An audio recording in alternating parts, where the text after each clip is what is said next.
Uma importante que a gente vai estudar aqui é a Guerra dos Emboabas, que tem um nome interessante, um nome estranho, mas nós já vimos, né, o significado.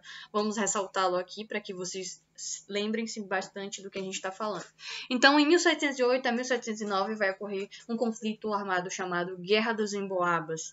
E que conflito é esse? Por que acontece? Quando acontece?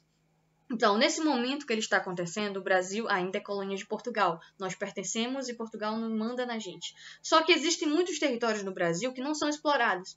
Ou seja, a gente tem ali o litoral brasileiro, ok? Que é todo explorado, São Paulo, Rio de Janeiro, Bahia, Pernambuco, Maranhão, todo esse território ele que fica próximo ao litoral, ele é habitado por colonos e por nativos, ok? Então nós já temos vilas por ali trabalhando bastante em função de uma agricultura que venda e comércio e tudo mais, já tem cidades bem estabelecidas, ok? Só que quando a gente vai para o centro do Brasil, não existe Mato Grosso, não existe Goiás, não existe Minas Gerais. Esse centro do Brasil ele está indefinido. E aí, por que é importante estudar então essa Guerra dos Emboabas? Justamente por isso, porque a gente vai aprender como é que o Brasil começa a aumentar de tamanho. Então o Brasil ele começa a aumentar de tamanho quando uns caras ditos paulistas saem lá da região onde hoje é São Paulo e vão para o centro do Brasil.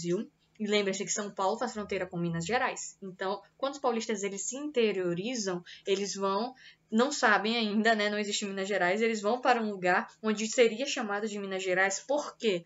Eles estão indo atrás sempre. Esses paulistas estão indo atrás de indígenas para serem escravizados e de muito ouro. Eles só querem encontrar ouros e riquezas, porque o próprio comércio do açúcar foi muito abalado durante esse século XVIII, esse início. Então, a coroa portuguesa dar ordens para esses paulistas irem explorar o território e encontrar indígenas para serem escravizados. Se encontrar, você vai lá e escraviza eles ou mata todo mundo. E se você encontrar ouro, que é o nosso objetivo, você nos avisa que a gente vai lá explorar. Então, esses paulistas também eram chamados de bandeirantes. Então, é por isso que em São Paulo, o ideal do bandeirante é muito importante, porque os bandeirantes são de São Paulo. Então, os bandeirantes que são de São Paulo, eles descem para Minas Gerais e lá eles tropeçam numa pepita enorme de ouro. Sacanagem, eles não tropeçam, mas eles encontram grandes jazidas de ouro na região onde hoje a gente vai chamar de Minas Gerais. Não é à toa que o nome é Minas, entende? Então, quando os paulistas eles chegam nessa região, eles vão falar assim: caraca, achamos ouro, então nós estamos ricos, vamos explorar tudo. Então, por que o ideal de ser rico era muito importante para os bandeirantes? Porque todo mundo que vivia aqui na colônia vivia muito ferrado de dinheiro. Não era como se existia alguém super rico aqui, não existia. Todo mundo, até os mais ricos, viviam sujos e com maltrapilhos e não comiam muito bem. Então, a colônia do Brasil, a colônia portuguesa, que somos nós hoje, não viviam tão bem quanto parecia, entende? Então, quando eles encontram ouro, eles pensam, finalmente nós vamos ter a vida que merecemos. E tem os indígenas ali? Tem, mas ok, esses indígenas não se importam com o ouro. Nós, homens, portugueses, bandeirantes, católicos, fiéis à coroa portuguesa, encontramos ouros e vamos desfrutar desse ouro. Só que a gente sabe que não é tão fácil assim, né? Se você encontra ouro, aí a gente sabe que vem uma gama de pessoas atrás desse ouro, que não é somente os paulistas. Então, quando os paulistas acham ouro e falam é tudo nosso, chega uma galera de todos os lugares ouvindo os boatos de ouro e falam não é tudo de vocês não. Esse ouro aqui é de quem pegar. Então, todo mundo começa meio que uma corrida para lá para Minas Gerais, atrás de ouro. E esses paulistas, eles vão reclamar, começar a reclamar, não gostei. Esses forasteiros vindo para cá, o que esses forasteiros querem? Ei, você forasteiro, o que você quer aqui na minha produção de ouro? Saia daqui. Então, esses forasteiros vão ter um nome de origem indígena, que é Emboabas. Então, Emboabas significa forasteiros, significa aqueles que fazem o mal, e significa até aqueles que têm pés emprumados. Como assim pés emprumados? Usavam botas. Então, todo forasteiro, o paulista já sabia porque usava bota. E paulista não usa bota. Paulista é cabra macho que anda descalço na floresta e na selva. Então, assim, ele chamava eles de emboabas de maneira pejorativa. Como assim? De maneira para ofendê-los. Por isso levou o nome, o famoso nome de guerra, o Revolta dos Emboabas, que aconteceu entre 1708 e 1709.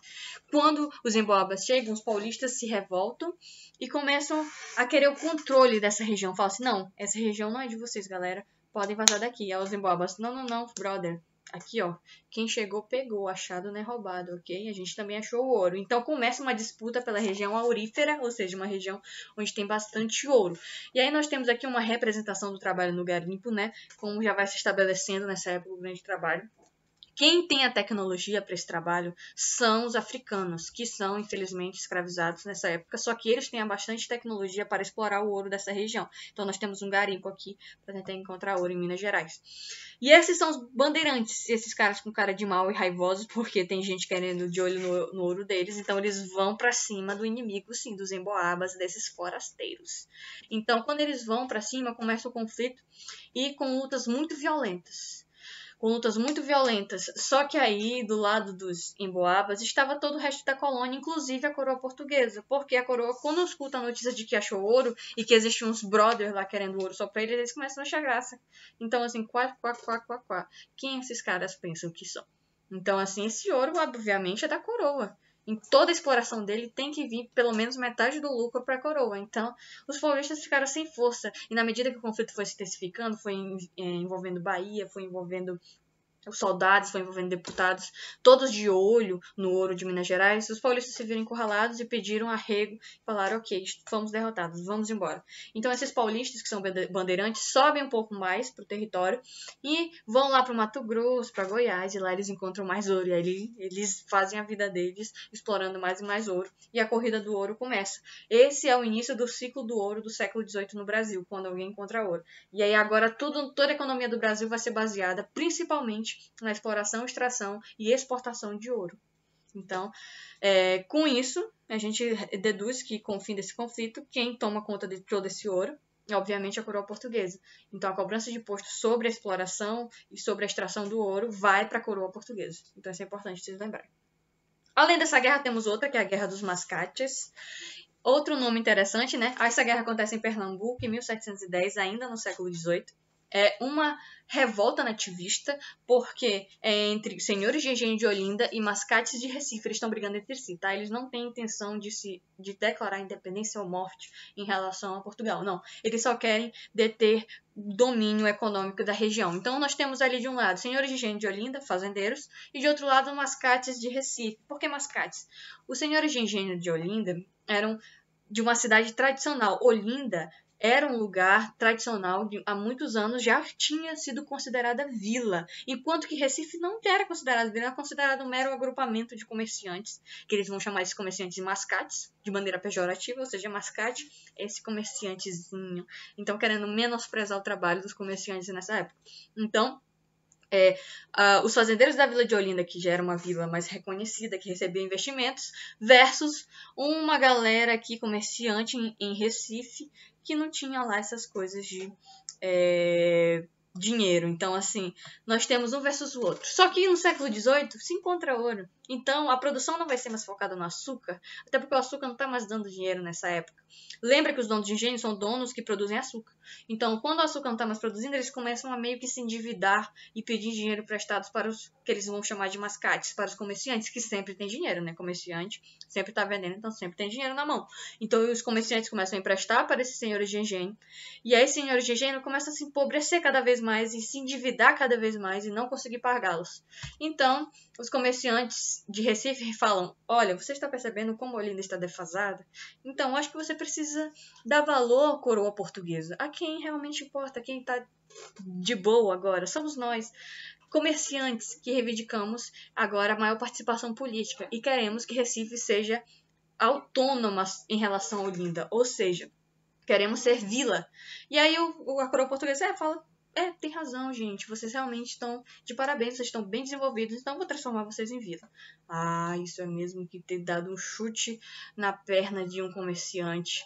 Então, assim, esse comerciante de Olinda, esse fazendeiro de Olinda, ele fica com muita raiva que os comerciantes de Recife conseguiram a emancipação de Recife. E aí eles vão brigar. E esse conflito vai terminar com a elevação de Recife à categoria de vila, com os mascates portugueses sendo apoiados pelo governador, e Recife vai virar a grande capital de Pernambuco, enquanto Olinda vai ser deixada de lado. Então esse conflito não saiu muito bem para quem era fazendeiro. Então, os fazendeiros, mesmo revoltados e tudo mais, não conseguiram obter êxito nessa revolta. Quem ganhou essa revolta foram os mascates. Aqui temos uma pintura dos mascates e alguns escravizados vendendo na cidade de Recife. Basicamente, é esse o nosso tema. São essas 3 revoltas nativistas e depois vamos ver as revoltas da Conjuração Baiana e Confidência Mineira, ok?